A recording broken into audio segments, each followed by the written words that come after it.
지난 8월 20일 오후 7시 39분께 부천시 원미구 중동에 있는 9층짜리 호텔 8층에서 화재가 일어났습니다. 이 일로 인해서 20대에서 50대의 투숙객 중에서 7명이 숨을 거두고 12명이 다쳤다고 뉴스를 통해서 보았습니다. 이 사망자 7명 가운데는 남성이 4명이고 또 여성이 3명으로 확인이 되었습니다. TV 뉴스에서 여러 가지 화재 사건들을 많이 봤지만 바로 우리 옆에서 이런 사고가 일어나서 아까운 생명을 또 잃었다는 것 자체가 또한 충격으로 더 가까이 와 닿았습니다. 이 화재는 전혀 예상치 못했던 화재이기 때문에 더욱더 우리의 마음을 아프게 했습니다. 제가 2002년 포항에서 목회할 때 추석 명절에 부천에 올라왔습니다.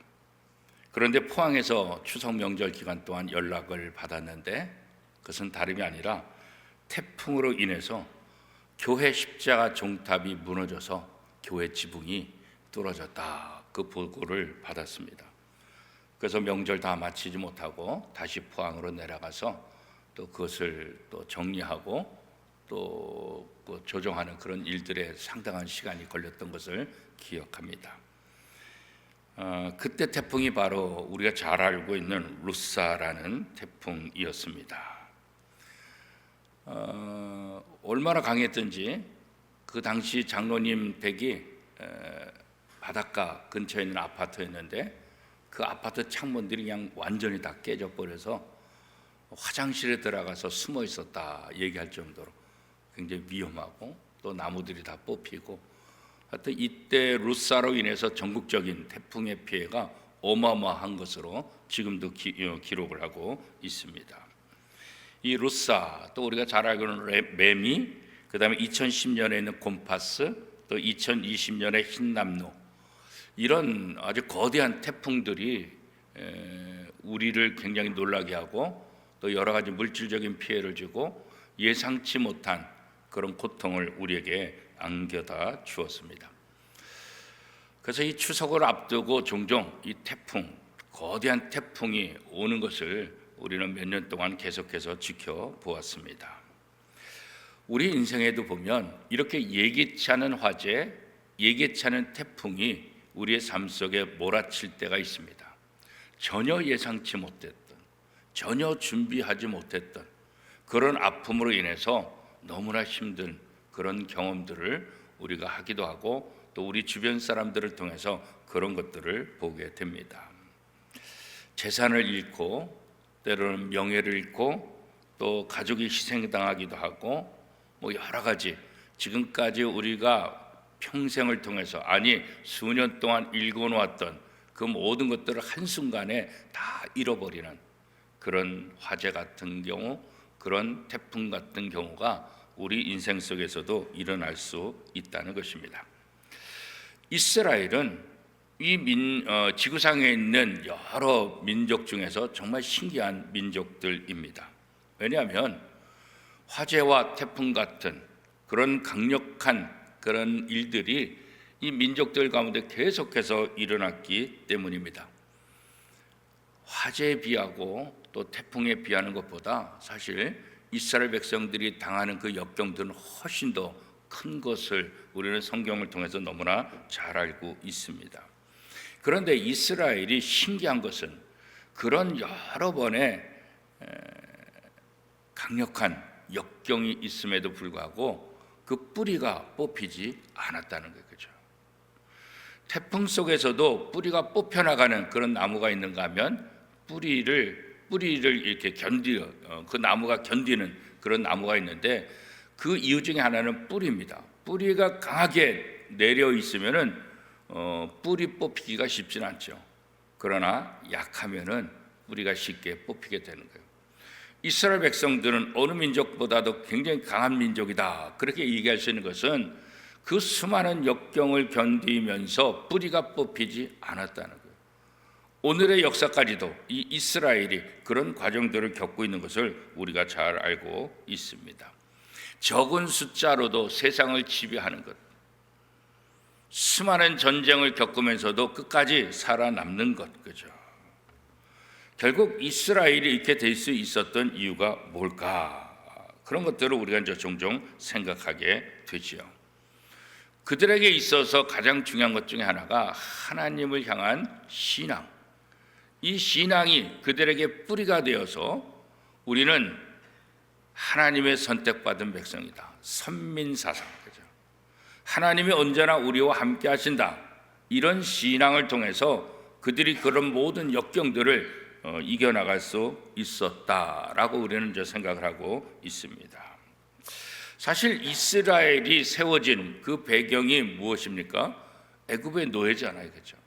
400년 동안 애굽에 종살이 하던 그들, 하나님께서 그 고통을 들으시고 모세를 통해서 이스라엘 백성들을 애굽에서 탈출시키고 홍해를 건너고 또 광야 40년을 통해서 적과 꿀이 흐르는 땅, 약속된 그 땅에서 결국 이스라엘이 세워진 거잖아요. 그러니까 이 적과 꿀이 흐르는 가나안 땅에 세워지기 전까지 이스라엘 백성들은 결국은 애굽의 노예 출신이라고, 별 볼 일 없는 그런 사람들의 거죠. 그런데 이런 모든 과정 속에서 하나님이 이스라엘 백성들을 어떻게 이끄셨는가?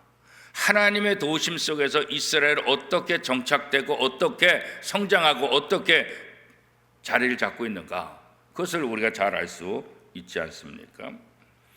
광야 40년의 삶을 살아가면서 그들이 꿈에도 그리던 적과 꿀이 흐르는 땅, 그 가나안 땅을 눈앞에 두고 있을 때 어떤 일들이 일어나죠?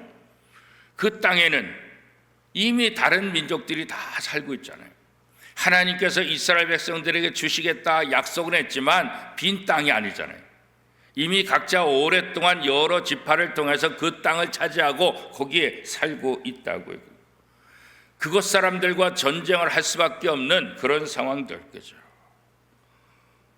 그러니까 어떤 면에서 이 이스라엘 백성들은 두려움 속에 빠질 수도 있게 되는 거죠. 애굽에서 이 팔레스타인까지 이어지는 모든 과정 속에서는 하나님께서 이스라엘 백성들을 어떻게 도우시고 어떻게 사랑하셨는지 그 모든 이야기들이 성경에 기록되어 있어요, 그죠? 평범한 장소 같지만 그 장소 하나하나에 어떤 역사가 있는가, 어떤 인물을 통해서 그 장소가 유명해졌는가, 우리는 그것들을 성경을 통해서 알 수가 있잖아요. 모르면 평범해요. 모르면 아무것도 아니에요. 그러나 알면 거기에 영적인 의미를 부여하게 되면 그 장소가 내게 오늘까지도 커다란 영감을 불러일으키고 또 기쁨을 주고 또 감동을 줄 수가 있게 되는 거죠. 그래서 성지순례가 그런 면에서 이제 우리에게 중요하죠. 우리가 살고 있는 땅도 아니잖아요. 지금도 아니잖아요. 과거 2000년 전, 3000년 전 이스라엘 백성들이 어떻게 삶을 살았는가, 그 땅을 순례하면서, 그러나 그 땅을 순례하면서 단순히 지금의 땅을 바라보는 것이 아니라 거기에 2000년 전에, 3000년 전에 성경의 인물이 어떻게 그곳에서 생활했고 여기에서 하나님께서 어떤 역사가 이루어졌는가. 그러니까 성지순례의 가장 중요한 것은 뭐냐면 성서에서 말하는 그 모든 사건들, 그 현장을 바라보면서 그 현장을 통해서 2000년 전, 3000년 전 하나님의 그 역사, 하나님의 돌보심, 그런 것들을 생생하게 다시 한번 확인하게 되는 거죠. 이스라엘 백성들이 광야 생활을 마치고 가나안 땅으로 들어가는데 그 마지막 관문이 바로 요단강입니다. 요단강, 지금이야 뭐 요단강 가면은 그렇게 넓지 않아 가지고 요 정도 가지고 그럴 수 있지만 지금 성경에서 말하는 요 당시 이스라엘 백성들이 건너야 될 당시는 물이 많이 불어 있는 상태, 그래서 쉽게 걸어갈 수 없는, 그리고 물살이 굉장히 센 그런 상황 속에 성경이 기록되어 있죠. 그러니까 뚜개까지 넘쳐 물이 흘렀다 그렇게 말하고요. 그러니까 한마디로 말하면 배가 없이는 건널 수 없는 그런 상황이었다 그런 거예요. 그런데 하나님은 여호수아에게 제사장들에게 법궤를 메고 그 법궤를 맨 제사장들이 먼저 그 물을 건너가라, 그 요단강을 건너가라 이렇게 명령했죠. 사실 그 말씀은 죽으라는 말씀과 같은 거예요. 아니 지금 뚝까지 물이 넘쳐 흐르는데 그것도 법궤를 맨 제사장이 그대로 걸어갈 수 있다는 거, 이건 상상을 초월하는 거예요. 순종하기 쉽지 않은 거예요. 그런데 성경은 법궤를 맨 제사장들이 요단강에 발을 내딛는 순간 물이 멈췄다 그래요. 위에서 내려오는 물들이, 그렇죠? 강이니까 멈춘 거예요. 그리고 다시 위로 올라가는 거예요. 그래서 마치 홍해를 건너듯이 이 요단강도 건널 수 있었다. 성경은 그렇게 이야기를 하고 있죠. 그리고 여호수아는 그 요단강에서 각 지파별로 한 명씩 세워서 큰 돌을 하나씩 메고 와라, 이렇게 이제 명령을 내리죠. 자, 오늘 본문 앞에 있는 여호수아 4장 4절 5절 말씀에 보면 이렇게 말하고 있어요. 여호수아가 이스라엘 자손 중에서 각 지파에 한 사람씩 준비한 그 12사람을 불러 그들에게 이르되 요단 가운데로 들어가 너희 하나님 여호와의 궤 앞으로 가서 이스라엘 자손의 지파 수대로 각기 돌 한 개씩 가졌다가 어깨에 매라, 이렇게 이제 말씀하죠. 그래서 이 12개를 가지고 길가에 그 돌을 이제 세우게 되잖아요. 그럼 왜 여호수아가 굳이 힘든데 물속에 다시 들어가서 이 돌들을 가져오라 그렇게 명령을 하셨을까? 자, 여호수아 4장 9절입니다. 여호수아가 또 요단 가운데 곧 언약궤를 맨 제사장들의 발이 선 곳에 12를 세웠더니 오늘까지 거기에 있더라. 그 왜 가져오라 했는지 그 이유도 지금 설명하고 있죠. 그리고 그 이유에 대해서도 후손들에게 설명해 주라 말씀하고 있어요. 여호수아 4장 6절 7절입니다. 이것이 너희 중에 표징이 되리라.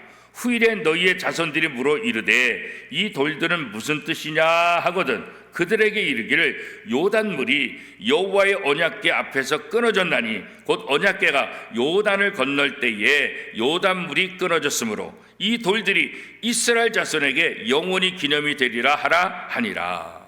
한마디로 말하면 뭐겠어요? 하나님이 홍해와 요단강을 가르고 민족들을, 이스라엘 민족들을 건너게 하셨고, 그죠?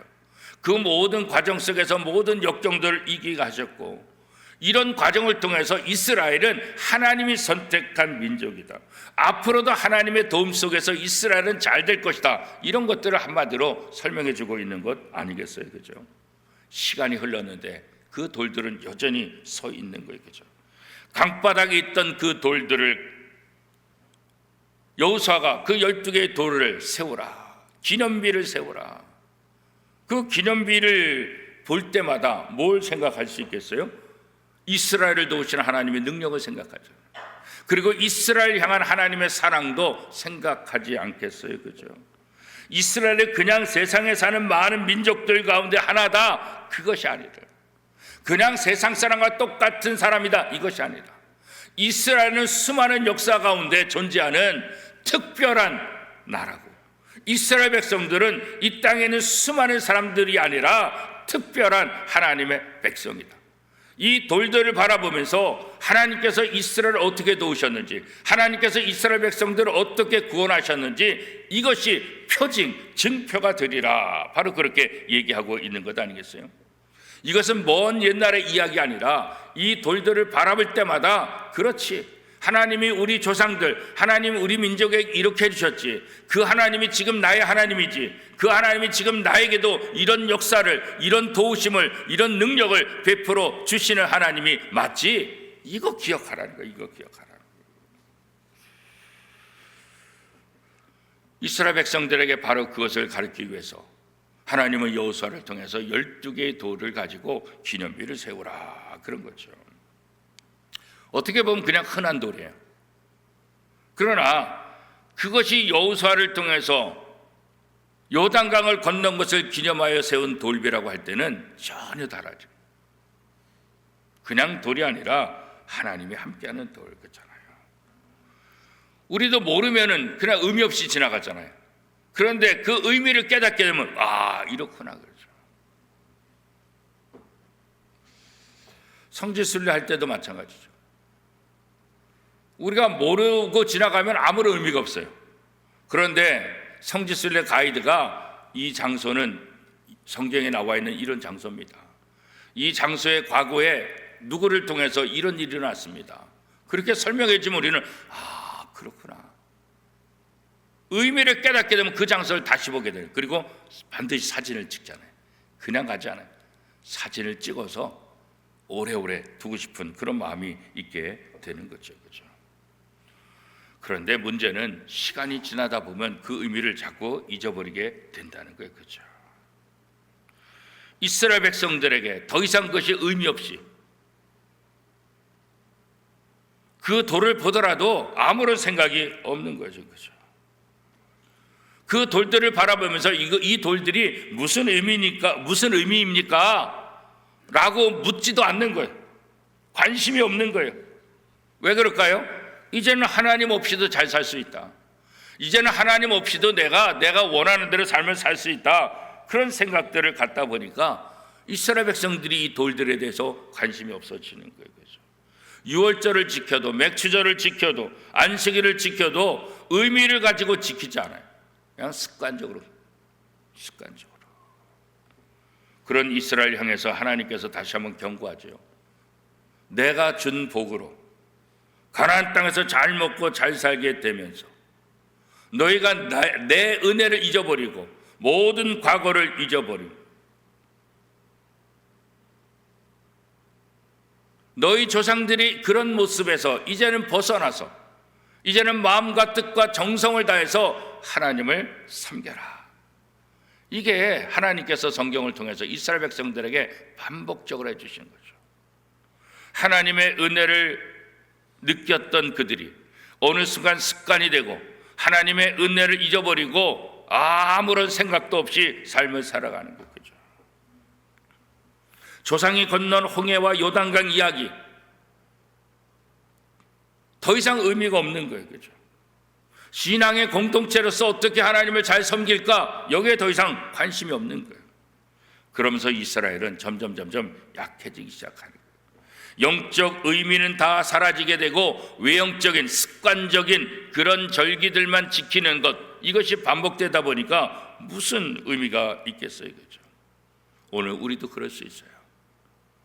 우리가 주일을 지키고 절기를 지키는 것, 그 주일의 의미가 무엇인가, 그 절기의 의미가 무엇인가, 그것을 깨닫지 못하고 그 의미를 되새기지 못한다고 한다면 우리의 삶도 이스라엘 백성들과 같이 똑같이 습관적인 삶에 빠지고 말 거예요.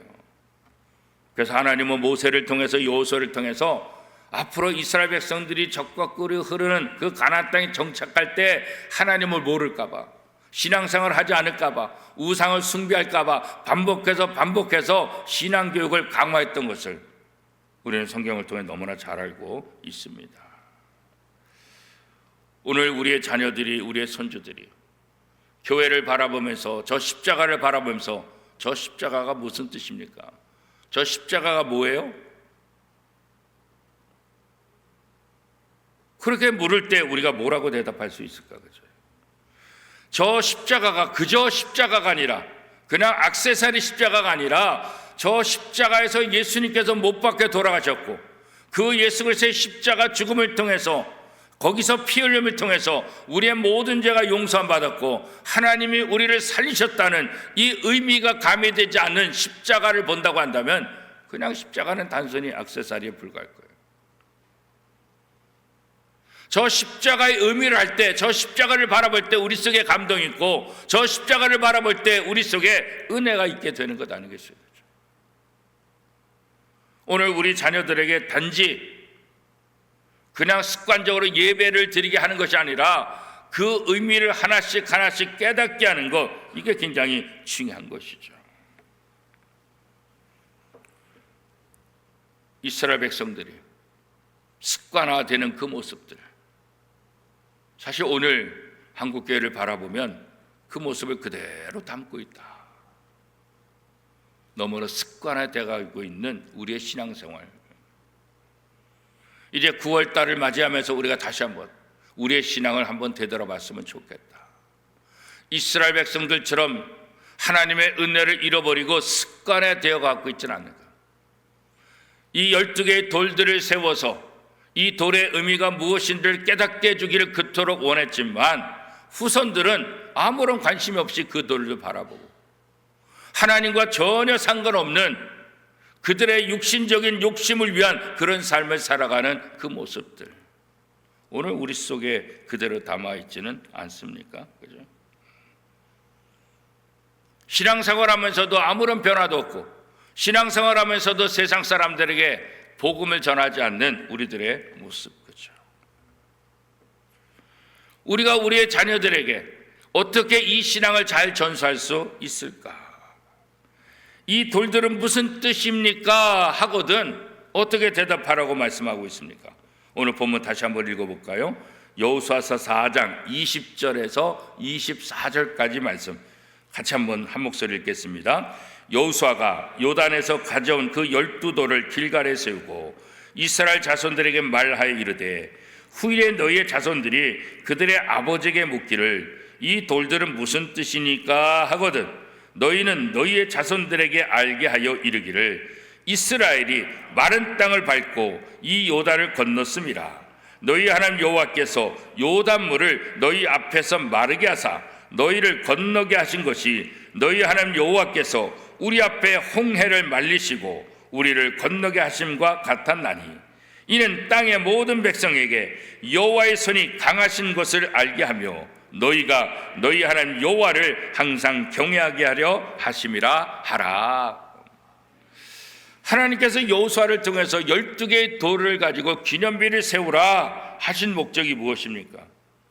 이 돌들을 통해서 하나님이 얼마나 강하신 분이신가. 그렇죠? 그 다음에 두 번째는 뭐겠어요? 여호와를 항상 경외하게 하라. 이 돌들을 바라보는 사람들, 하나님이 얼마나 위대하신가 보면서 그 하나님을 경외하는 삶을 살기 위해서 이것을 기념비로 세우라 이렇게 말씀한 거 아니겠어요? 그렇죠? 오늘 우리가 신앙생활하고 오늘 우리가 하나님 앞에 나오는 것을 통해서 우리의 자녀손들이 왜 교회 갑니까? 왜 예배 드립니까? 저 십자가 무엇입니까? 그렇게 물을 때 우리가 그 의미를 정확하게 설명해 주고 오늘 여호수아를 통해서 말씀한 것처럼 하나님의 위대한 능력, 하나님의 위대하신 사랑, 그렇기 때문에 우리가 하나님을 경외하는 삶을 살아야 된다는 것을 우리의 온몸으로, 우리의 말로 가르쳐야 될 책임이 우리 속에 있는 거죠. 하나님은 베드로 사도를 통해서 이렇게 말씀하십니다. 베드로전서 3장 15절입니다. 너희 마음에 그리스도를 주로 삼아 거룩하게 하고 너희 속에 있는 소망에 관한 이유를 묻는 자들에게 대답할 것을 항상 준비하되 온유와 두려움으로 하고. 오늘 우리에게 하나님에 대해서, 예수 그리스도에 대해서 누군가 묻는다고 한다면 그것을 잘 설명할 수 있도록 우리가 온전한 준비를 해야 된다. 특별히 우리의 자녀손들이 이 신앙에 대해서 물을 때 우리가 정확하게 하나님이 어떤 분이신지, 하나님의 능력과 하나님의 사랑과 하나님의 위대하심을 설명할 수 있어야 되는 거죠. 그래야만 먼저 믿은 하나님의 자녀의 그 모습, 하나님은 우리가 하나님의 축복의 통로가 되기를 원하잖아요. 우리를 통해서 우리가 받은 그 하나님의 복이 우리를 통해서 우리의 자녀손들에게, 이웃들에게 흘러 넘어가기를 원하잖아요. 그래서 우리가 축복의 통로다 이렇게 말하는 거잖아요. 여러분, 교회가 축복의 통로인 거 믿습니까? 이거 믿어야 돼요. 그리고 이 역할을 우리가 잘 감당해요. 이 지역에 하나님의 복이 어떻게 흘러가는가? 바로 교회를 통해서 흘러간다. 우리가 이거 믿어야 되고 우리 원미동교회가 이 사명을 잘 감당해야 돼요. 우리의 자녀 손들에게는 어떻게 하나님의 복이 흘러갈 수 있습니까? 나를 통해서. 나를 통해서 내 자녀들에게, 나를 통해서 내 손주들에게 이 하나님의 복이 흘러 넘어갈 수 있도록 우리 자신의 삶이 축복의 통로라는 사실을 기억해야 돼요. 그래야만 이 사명을 잘 감당할 수 있게 되는 거죠. 우리가 이 땅의 삶을 통해서 하나님은 어떻게 생각하냐에 따라서 하나님도 우리를 어떻게 존중히 여길 것인가 그렇게 해주시겠다고 말씀하고 있다고.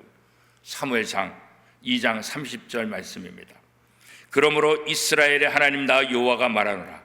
내가 전에 내 집과 내 조상의 집이 내 앞에 영원히 행하리라 하였으나 이제 나 여호와가 말하노니 결단코 그렇게 하지 아니하리라. 나를 존중히 여기는 자를 내가 존중히 여기고 나를 멸시하는 자를 내가 경멸하리라. 이 말씀에 보면 나를 존중히 여기는 자를 내가 존중히 여기고, 그죠? 이 땅에서 하나님을 드러내고 하나님의 그 위대하심, 하나님의 그 얼마나 사랑이 많으신 그 하나님을 존중히 여기고 우리의 후손들에게, 이웃들에게 잘 증거할 때 그런 사람들을 하나님께서도 존중히 여기시겠다. 존중이 여김받는 교회, 존중이 여김받는 성도는 누굴까요? 다른 것 아니에요. 우리가 하나님을 존중히 여기는 거죠. 하나님의 위대하심을 선포하는 거예요. 그 하나님의 위대하심을 모든 사람들에게 증거하는 거죠.